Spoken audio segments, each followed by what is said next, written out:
Lembram-se desta ventoinha? Que está aqui neste momento a 9€.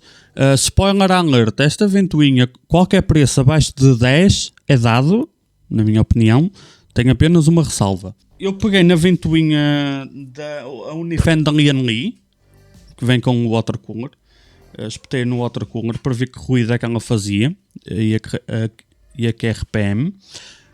Depois meti-lhe esta aqui, esta Bionics da Arctic. Muita gente gosta desta ventoinha também. Meti esta da Iceberg Thermal. Eu tenho vídeo destas ventoinhas que elas são bué da fortes. Esta aqui que é uma ventoinha que eu gosto muito também, da Fantex. O que vocês vão ver é que esta ventoinha, melhor, todas elas, a 1500 RPM, são mais ou menos silenciosas, 1500, num radiador. À exceção desta que já faz barulho. Também o motor é diferente, é que é um motor bué da grosso. E esta é basicamente inaudível. Basicamente inaudível. Esta também é inaudível a 1500 RPM, mas não puxar nenhum.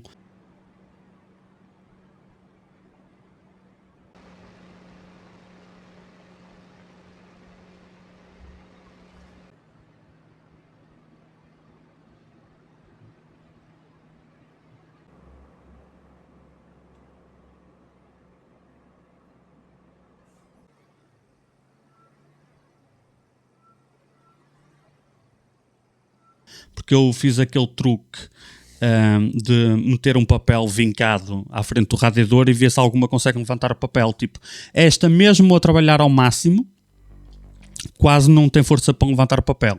Claro que isto, depois como é que isso se traduz em temperaturas é um bocado mais tricky, mas em radiador, em water cooler, é uma relação direta. Quanto mais ar a ventoinha consegue empurrar, melhor vai arrefecer o water cooler. Depois, quando eu meto as ventoinhas ao máximo, incluindo a da Lian Li, porque esta dá 2000 e qualquer coisa, na prática 2000 RPM. Esta dá 1900 a trabalhar ao máximo. Esta diz 2200, mas na prática com o radiador fica a 2000. Esta fica quase a 1900. Esta fica a 2200 e esta vai até 3300. Então pus esta a 2000 RPM. Adivinhem o que é que aconteceu? Esta não faz barulho nenhum a trabalhar ao máximo, mas também não tem força nenhuma para o radiador. As outras conseguem empurrar ar pelo radiador, mas fazem algum barulho. A da Lian Li, por acaso, faz muito pouco, a 2000 RPM. Ouve-se a 1900. Faz. Esta praticamente não se ouve. A 2000 ela continua a não se ouvir.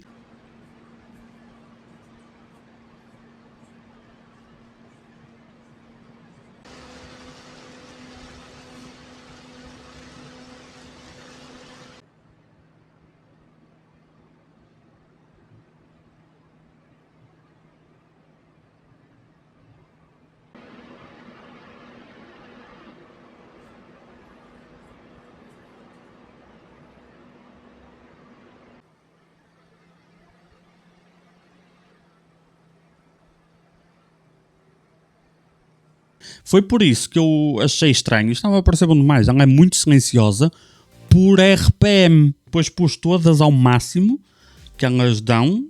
Que já tinha feito essa experiência, não é? A 2000 RPM.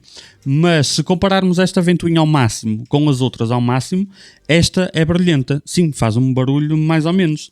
Tal como esta. A diferença foi a única que conseguiu mesmo fazer com que o papel levantasse todo.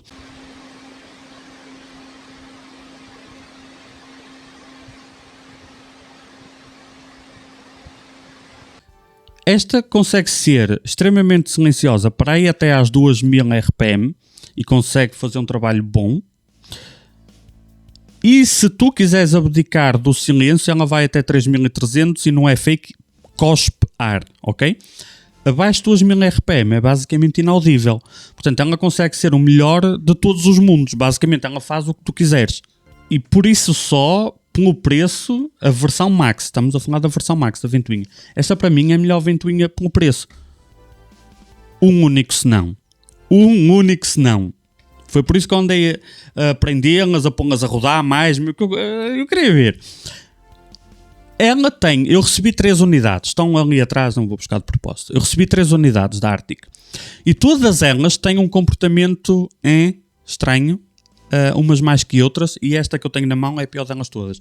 Existem ali umas RPM específicas que pode ser a 1600, 1800, há ali um range, onde tu ouves um pequeno barulhinho, um chiado, uma chiadeirazinha no motor.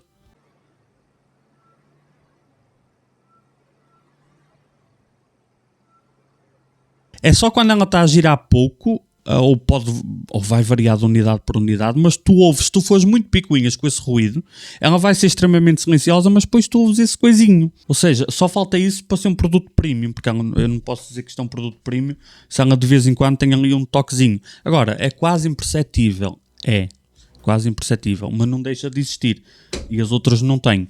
Esta é que faz muito barulho, porque usa aquele motor bué grande, bué forte, faz barulho por natureza. Esta ventoinha é inimiga do silêncio, nem que seja só a 1000 RPM.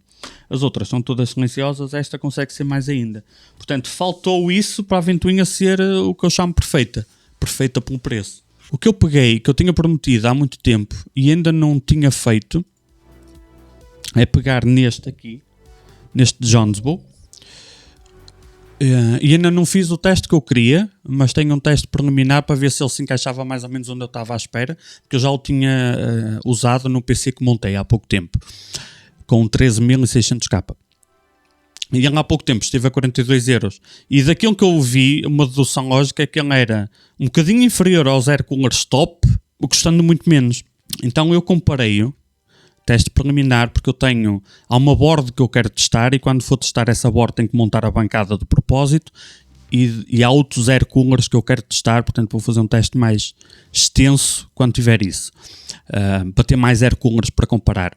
Mas como eu ainda não tenho essa board, ainda não a tenho aqui, nem os outros air coolers, eu peguei simplesmente neste Ryzen que estou a usar aqui, o 7900X, e com aquela afinação meio gás. Ele consome 140 e poucos watts em 100% de carga, com clock fixo, que assim não existe aquela cena de a temperatura é igual, mas com um dissipador o clock está maior. Não, o clock é fixo, a tensão é fixa, portanto qualquer diferença de temperatura foi do dissipador. E eu experimentei com o water cooler do 240 da ASUS, porque era o que eu tinha instalado no PC, e peguei no NHD15 com clock fixo e não sei o quê. Peguei no NHD15 porque é o air cooler, é um dos air coolers de referência quando queres tipo o melhor ou praticamente o melhor que podes ter, e vejam a diferença de temperaturas. Está assim tudo rabiscado, isto não é para ser bonito, é um apontamento para mim. O water cooler da ASUS, aqui o delta, a temperatura ambiente está em cima, 24.5, sempre com variações de 0.5 entre o início e o fim do teste, ora para cima, ora para baixo, mas 24.5 é o que foi registado.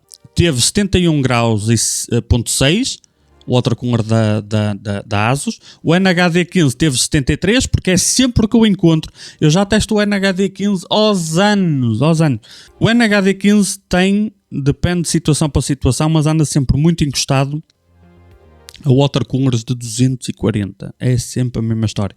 Dependendo do processador, dependendo de qual a versão do water cooler, se tem umas ventoinhas melhores ou piores, uma bomba melhor ou pior, vai sempre estar um bocadinho acima ou um bocadinho abaixo. Neste caso em particular, neste teste que eu fiz, estava 2 graus acima, nem chega a 2 graus, e o da Jonesbow 74, portanto, este da Jonesbow já teve 3,2 graus, com 140 watts de consumo. Se for com 180, 190, se calhar em vez de 3 graus já vai para 5, 6, mas era exatamente o meu palpite,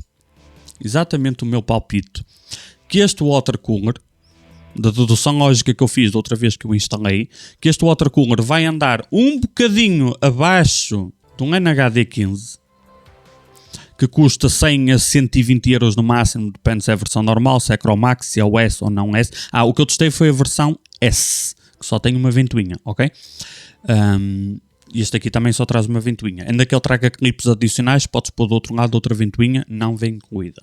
Ele tem, às vezes, metade do preço deste. Ele está a custar 60, há 15 dias estava a custar 42, portanto, que seja entre 50 a 60.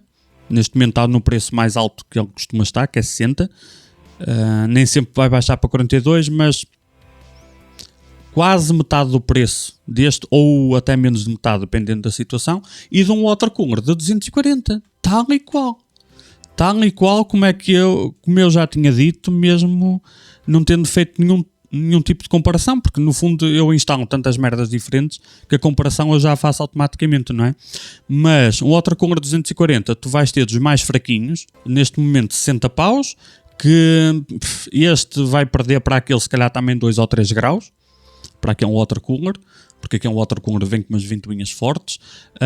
Depois de comprares um watercooler mais top, vais ganhar mais 2 ou 3 graus de 240, depende, 5, 6 graus é entre o mais forte e o mais fraco. Normalmente o range anda aí, há exceções, mas são exceções e não regra. Mas entre o watercooler entre 60 dos fraquinhos e 150 dos mais fortes, não é? 240, depende. Depois se entras nos watercoolers que têm ecrã, que têm umas ventoinhas top e não sei o quê, o preço dispara muito rápido, não é? Mas entre 60, 70, 140, 150, por aí. E só precisam daquele air cooler para fazer o mesmo efeito. Nem sei para que mudei a imagem, mas precisam disto para fazer basicamente o mesmo efeito.